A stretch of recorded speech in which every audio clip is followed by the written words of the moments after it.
Assalamualaikum warahmatullahi wabarakatuh. Jumpa lagi dengan saya, Rian PHRS.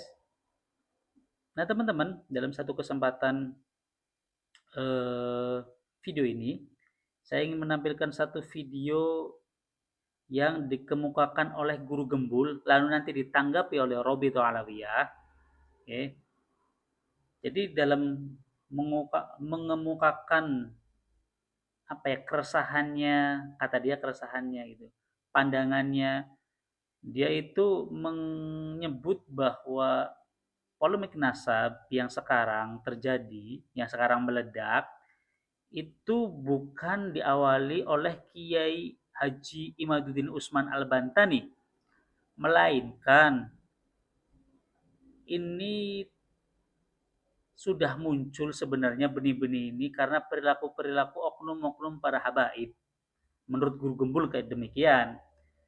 Jadi sebenarnya tuduhan Imaduddin itu tidak akan meledak, tidak akan ngefek sedikit pun kalau perilaku-perilaku Habibnya lurus-lurus aja gitu. Intinya kayak gitulah. Bahkan guru gembul dengan sangat tegas menyebut yang disebutkan contohnya itu Habib Rizik Syihab dan Habib Bahar bin Smith. Nah, nanti dijawab oleh Robitul Alawiyah. Tapi kalau kita mau menilai seseorang, ya, kita harus tahu tuh. Biasanya gini nih, ketika kita menghadapi satu kasus, kita bicara pidana misalnya. Ada orang berbuat melanggar pidana, itu mesti kita tanya dulu motifnya apa. Polisi itu akan bertanya motifnya apa, kenapa engkau berbuat demikian. Itu yang bicara pidana, yang melanggar hukum.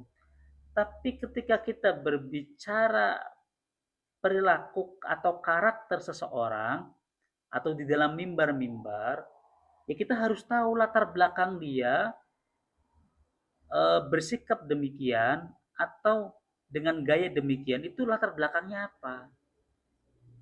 Itu harus kita ketahui agar kita tidak salah dalam menilai. Misal kita menuntut semua Habib harus lembut, harus lemah lembut, harus sopan santun perilakunya. Sedangkan kita sendiri adalah orang Jawa. Oke. Nah, kebetulan ini misal ya, misal kebetulan Habibnya bukan orang Jawa. Orang timur misalnya, orang dari timur, dia kelahiran di sana, kecil di sana, besar di sana, lalu merantau ke Jawa misalnya. Kalau kita apa namanya? Mengharuskan si Habib itu berkarakter lemah lembut seperti orang Jawa, tentu akan sangat susah, teman-teman. Jadi akhirnya kita tidak objektif lagi dalam menilai seseorang, jadi subjektif. Kita memaksakan kehendak kita agar semua orang berkarakter seperti orang Jawa, lemah lembut, sopan santun. Padahal kita tahu semua orang-orang timur jangankan ngomong marah, jangankan apa ya, dalam keadaan marah, dalam keadaan senang pun nada mereka keras, nada mereka tinggi. Nah, beda lagi kalau misalnya ada oknum habaib yang marah-marah ngomel-ngomel di dalam panggung, ngomel-ngomel masalah pejabat. Ya tentu silakan diperdebatkan itu betul atau tidaknya. Tentu mereka punya alasan sebenarnya yang harus kita ketahui juga agar kita objektif dalam menilai seseorang, begitu. Dan apapun itu harusnya perilaku habaib itu tidak bisa menjadikan alasan untuk kita menolak nasab mereka. Oke. Nah, tapi kayak gimana videonya? Kita saksikan videonya dan akan dijawab oleh Robert Alavia berikut ini. Tapi masalah yang paling utamanya itu adalah, ayo kita introspeksi sama-sama bahwa polemik ini tidak dimulai dari Kiai Imad. Saya mohon maaf ya, di awal reformasi muncul Pak Habib Rizik dengan FPI-nya. Pak Habib Rizik itu latarnya sebenarnya dari NU, tapi entah bagaimana ceritanya, di situ sudah mulai ada kisru dengan NU yang lain. Tapi kemudian apa? Mereka tidak berani melawan, tidak berani menentang karena itu kan Habib. Dan kemudian ketika Pak Habib Rizik agak turun dengan cerita-cerita dan drama-drama di media masa itu, muncul sesuatu yang lebih besar. Pak Habib Bahar bin Smith. Dan saya katakan, lebih dari setengah kolom komentar yang jumlahnya ribuan di satu video saya itu meminta saya untuk tidak hadir dalam acara ini. Kenapa? Saya mohon maaf, dalam konteks ini pihak Robito Alawiyah gagal untuk menyampaikan keamanannya kepada orang lain. Sudah ini Pak Guru. Unek-uneknya sudah. Sudah terluapkan unek-uneknya, alhamdulillah. Belum 30 menit ya? Belum 30. Mau ditambah lagi? Ya sudah, nggak usah. Baik. Dan ini kita apresiasi. Ketika seseorang menyampaikan keresahannya, maka tugas kita adalah memahami, bukan menghakimi keresahan seseorang. Lalu ketika keresahan itu disampaikan ke publik, maka publik juga mungkin akan menilai apakah saya punya keresahan juga perspektif yang sama dengan apa yang disampaikan seperti misalnya Pak Guru Gembong. Dan kita juga mendapati hal yang sama. Jangankan masyarakat umum, Robito Alawiyah sendiri pun juga mengalami keresahan yang sama. Seperti Pak Guru sampaikan di awal, mungkin ini ada bubble yang akhirnya meletus ketika ada isu asap ini. Ada bubble, artinya sudah ada permasalahan sebelum ini yang baru meletusnya karena ini. Kami di Robito Alawiyah juga merasa hal itu tidak salah statement seperti itu. Kenapa? Karena sebelum isu ini yang mengkoreksi kalangan habaib, meluruskan, memberikan nasihat, memang paling banyak dari Robito Alawiyah itu sendiri.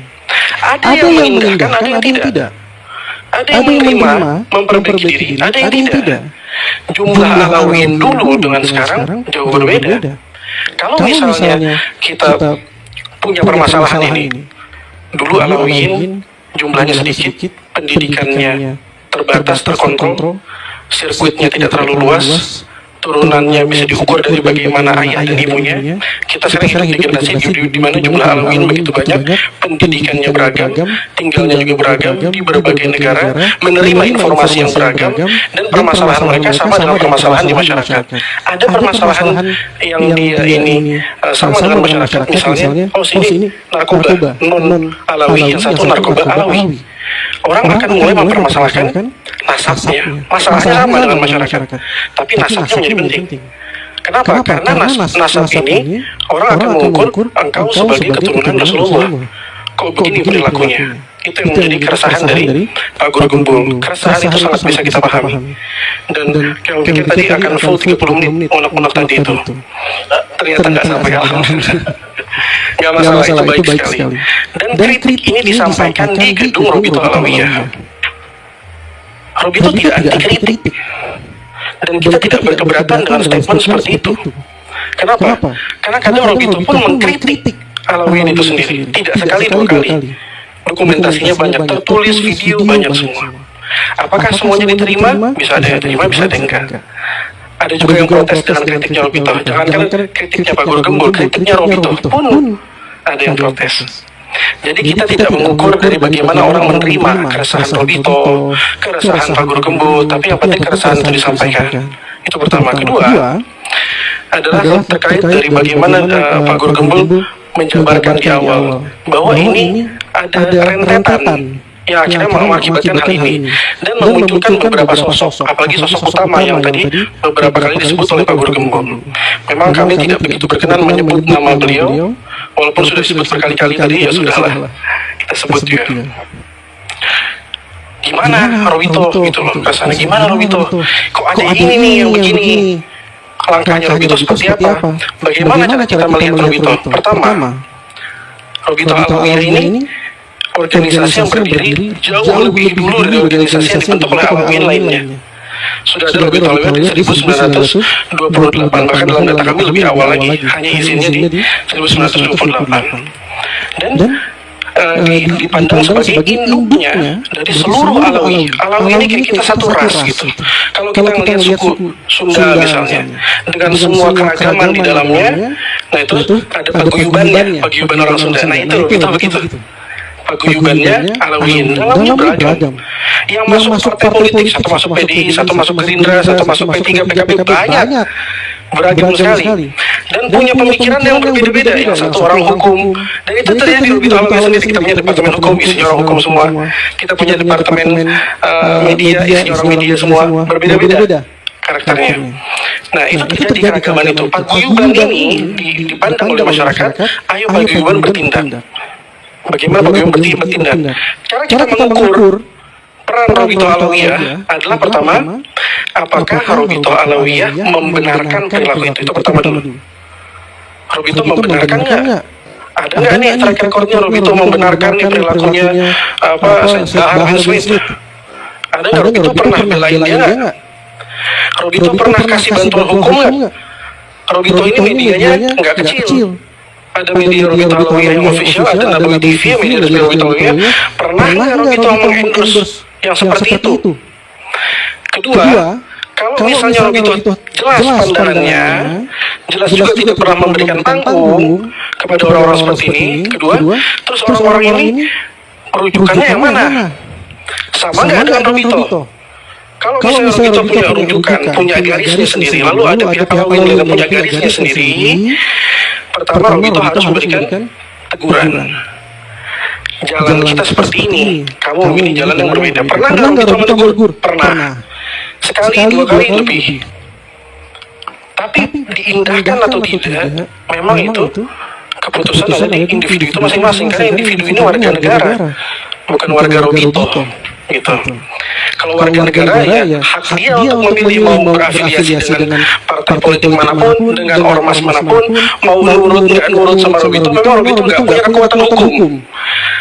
Kalau kita mau menghukum seseorang, kita harus ukur Robito bisa menghukum sejauh mana.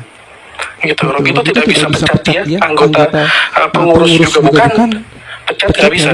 Tegur misalnya, menjawab syubhat-syubhatnya lewat video resmi, bantah langsung statement-statement dia. Apa yang disampaikan sama guru tadi, satu orang Habib lebih mulia dari 70 kiai. Luar biasa statement seperti itu.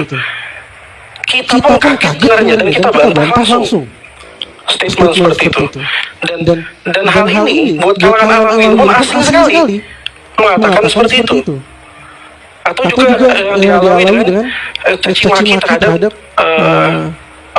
kiai misalnya, atau keturunan wali semua tidak punya keturunan.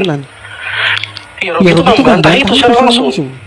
Tapi memang yang harus kami akui adalah, dan ini menjadi introspeksi penting, bagaimana yang disampaikan oleh Pak Guru Gembul, banyak sosok-sosok tersebut bahkan lebih besar di masyarakat, lebih besar cakupannya secara media reach-nya daripada Robito itu sendiri. Bahar bin Smith itu hampir setiap hari ada beritanya di media mainstream. Apakah ada setiap hari berita media Robito Alawiyah di media mainstream? Tidak. Lalu yang diterima masyarakat yang mana? Yang paling banyak informasinya, yang paling sering ditonton oleh masyarakat. Masyarakat lebih banyak tonton Bahar bin Smith, bukan channel Robito Alawiyah. Jadi mana yang akan dipegang oleh masyarakat sebagai sampel, contoh, generalisasi dari HBI? Yang paling sering dilihat, yang paling sering ditonton. Nanti kalau kita ambil sampel-sampel lain yang ternyata tidak seperti itu dan ternyata jumlahnya lebih banyak, kita hidup di era yang mana yang dilihat di media itu yang akan menentukan keputusan dari pemirsanya, masyarakatnya. Nah, ada beberapa poin tadi yang disampaikan saudara kami Guru Gembul. Sebelum nanti Al-Fakir akan saya serahkan ke Gus Wafi juga untuk turut menambahkan, kenapa Robito menyebut ini sebagai adu domba? Kami nggak sebut adu domba ini sejak awal. Nggak ada jadi 1,5 tahun bertahun-tahun begini Robito menyatakan ini adu domba, nggak ada. Kapan Robito mulai mengatakan ini adu domba? Mulai 2 bulan belakangan ini. Setelah kami punya bukti jelas adanya operasi-operasi adu domba itu, adanya gerakan-gerakan yang sudah mulai tidak ilmiah, jauh dari kata ilmiah, dan mulai ada Pak Guru tadi mungkin ada. Nah itu 2 bulan belakangan Pak Guru, mohon izin. Jadi di awal kita nggak menyampaikan ini ada adu domba, tidak sama sekali. Boleh dicek di track Robito ya. Robito Alawiyah, track ke belakang tidak ada kami menyampaikan seperti itu. Selanjutnya kami mencatat juga tadi ada statement lepas tangan. Mohon izin Pak Guru, kita ketemu waktu itu di UIN Ciputat dan memang Al-Fakir tidak menyampaikan ada bahasa lepas tangan, mungkin bahasanya aja. Bahasanya bukan lepas tangan, karena kami pun juga menyampaikan kepada Pak Guru saat itu bahwa Robito sudah menegur, sudah berusaha. Tapi memang beliau tidak mengindahkan. Ini berbeda dengan artian lepas tangan sama sekali. Dan selain lepas tangan juga, kita cuma pencatat nasab. Ya, kita organisasi ini salah satu fungsinya memang mencatat nasab itu. Terlepas dari perilaku si Alawi, nasabnya harus dicatat. Ini karena dari sisi keilmuan. Ini nggak bisa kita main-mainin karena di perilakunya begini kita nggak catat. Gitu aja tetap harus catat. Walaupun hati kita pengennya ini orang bukan Habib kali ya. Tapi tersambung. Mau nggak mau harus dicatat namanya. Karena tersambung. Terima nggak terima. Berat atau suka hati, kami harus catat nama itu. Lalu apakah setelah kita kasih statement seperti buku nasab mengisbat bahwa mereka benar nasabnya, lalu mereka keluar dengan nilai-nilai dari Alawi, nilai-nilai Alawi, nilai nggak bisa juga. Tidak bisa kita pastikan seperti itu. Pun yang menjadi masalah sekarang adalah bagaimana kita mengatasi keresahan tadi. Pertama, Pak Guru, sebelum kita masuk pada bagaimana kita menyelesaikan keresahan itu, Robi Tolawi mengklasifikasi. Pertama, ada permasalahan dari isu nasab secara ilmiah. Kita jelaskan secara ilmiah termasuk forum ini. Kami yakin forum ini berfaedah, bermanfaat, apalagi kita bisa mendengarkan keresahan Pak Guru tadi itu penting. Menyebut nama-nama tadi dan keresahan tadi itu penting. Bagaimana Robi itu merespon penting sekali dan sangat ditunggu-tunggu oleh masyarakat. Sangat berfaedah pertemuan seperti ini. Lalu setelah kita menjelaskan dari sisi keilmuan substansi isu nasab, baru kita mulai bergeser apalagi ada isu substansi sejarah. Ada yang mempermasalahkan tentang sejarah. Robi terus menjelaskan tentang sejarah itu. Diadakanlah forum sejarah. Kemarin kita mau datang ke UIN Wali Songo. Sudah siap untuk alat-alat sudah ada di Jakarta. Kita sudah siap untuk datang, sudah booking hotel. Nah, buat tim delegasi kita ternyata dibatalkan. Insya Allah kita akan buatkan lagi forumnya, forum sejarah nanti kalau tidak dari eksternal, dari internal kita buat. Apa fungsinya juga video-video di Nabo TV? Apa fungsinya? Menjelaskan tentang substansi dulu. Tentu ada sentimen. Tentu ada permasalahan akhlak, oknum dan lain sebagainya. Dan di setiap video kami selalu kami catat lagi, kami garis bawahi setiap statement dari Robi Tolawi selalu menyertakan di tengah, awal atau akhir video kritik terhadap internal Alawi. Dari mulai awal kita buat video, Said Fikri Syahab menjelaskan tentang DNA. Perhatikan apa yang beliau katakan tentang kritik beliau terhadap Alawi. Cukup tajam. Kita buat video 14 menit juga menyampaikan kritik untuk Alawi. Gus Wafi bikin video sama kita. Kurang tajam apa yang beliau sampaikan. Yang beliau sampaikan adalah ini Habib-Habib muda yang lebih banyak jadwal ceramahnya daripada jadwal belajarnya. Kami senang dengan kata-kata itu. Kami senang dengan kritik termasuk yang disampaikan Guru Gembul ini. Robi itu wadah untuk menyampaikan kritik itu. Ini tempat untuk kita memperbaiki diri dan menjadi contoh bagi Alawi bagaimana kita menjadi tolak ukur dari Alawi itu sendiri. Kita nggak anti kritik. Sama sekali pertemuan ini sangat bermanfaat. Dan tadi ada beberapa substansi dari Pak Guru dan itu baik sekali. Artinya tolong apapun yang dijelaskan oleh kami dan Gus Wafi tidak berarti kami membela si oknum. Jangan nanti dipersetan kami bela, kami sama sekali tidak bersedia kalau dikatakan kami membela si oknum. Karena terkait pernyataan tadi Robi itu harusnya menyatakan bahwa Robi ini berlepas diri dari orang-orang seperti itu. Sebetulnya dari konten-konten Robi itu, surat-surat Robi itu sudah menjelaskan pernyataan itu. Kalau sudah tidak bisa diingatkan, sudah dijelaskan juga tidak diindahkan, dijawab subhatnya secara resmi juga tidak diperbaiki, bahkan tidak juga meminta maaf kepada masyarakat. Robi itu tidak bisa mengambil langkah hukum, apalagi menggebukin orang. Kita semua taat sama hukum, ya. Nah itu kita udah ada penyampaian seperti itu untuk kalangan yang biasa nonton Naboy TV, Robi Tolawi pasti nggak asing dengan Robi Tolawi mengkritik Alawi, pasti nggak asing dengan itu. Tapi terima kasih banyak apa yang disampaikan Pak Guru Gembul itu penting sekali. Penting sekali siapapun yang merasa mungkin sakit hatinya mendengar kritik masukan seperti itu, yang mungkin itu bagian dari luka yang harus diobati. Ketika beliau mengatakan introspeksi, betul. Terlepas dari semua ini yang paling pertama dan kita harus pahami sebagai seorang Alawi adalah introspeksi. Itulah yang disampaikan oleh Ketua Umum kita Habib Taufik. Beliau menyampaikan ini momen introspeksi. Allah masih sayang. Bayangkan mulai muncul oknum-oknum yang keliru, melenceng ini, terus kita tidak diperbaiki oleh masyarakat. Nah, bagaimana teman-teman? Sudah disaksikan videonya? Begitulah kira-kira eh, apa ya? Unek-unek guru gembul, dan sudah dijawab oleh Robitul Alawiyah, perwakilan dari Robitul Alawiyah. Saya tidak tahu jawaban itu apa ya? Jawaban secara resmi, tapi kayaknya secara resmi juga katanya karena sudah membuat surat teguran. Tapi saya tidak mau membahas masalah tegurannya, saya tidak mau membahas masalah apa ya, perbedaan di antara kaum habaib. Karena gini teman-teman, kita nggak usah bilang para habaib lah karakternya berbeda-beda, nggak usah. Kita di rumah saja, satu rumah, kakak beradik, saya dengan adik saya saja sudah berbeda karakternya teman-teman. Sudah sangat berbeda karakternya. Ini yang satu rumah, satu keluarga, satu pabrik nih, bapak ibu sama nih. Apalagi para habaib yang sudah banyak sekali di Indonesia, ada jumlahnya ratusan ribu, dari berbagai macam kalangan, berbagai macam daerah, ada yang dari Jawa tentu dengan lemah lembutnya, ada yang dari timur misalnya dengan ketegasannya. Betawi aja lah, kita bicara Betawi nggak usah timur. Betawi, Habib dari Betawi, ya mungkin ada yang lembut, tapi kita juga tidak bisa menyalahkan ketika ada Habib yang ya nyaplak kayak Betawi gitu loh. Lo gimana lo? Saya nggak bisa mencontohkan karena saya bukan orang Betawi, saya orang Jawa, sehingga tapi saya bisa memahami bagaimana karakter mereka terbentuk karena mereka dalam lingkungan semacam itu. Misalnya Habib-habib Jawa, ya karakter mereka mayoritas, walaupun nggak semua ya, tapi kita bicara mayoritas, mayoritasnya lembut-lembut karena karakter orang Jawa itu sendiri kan.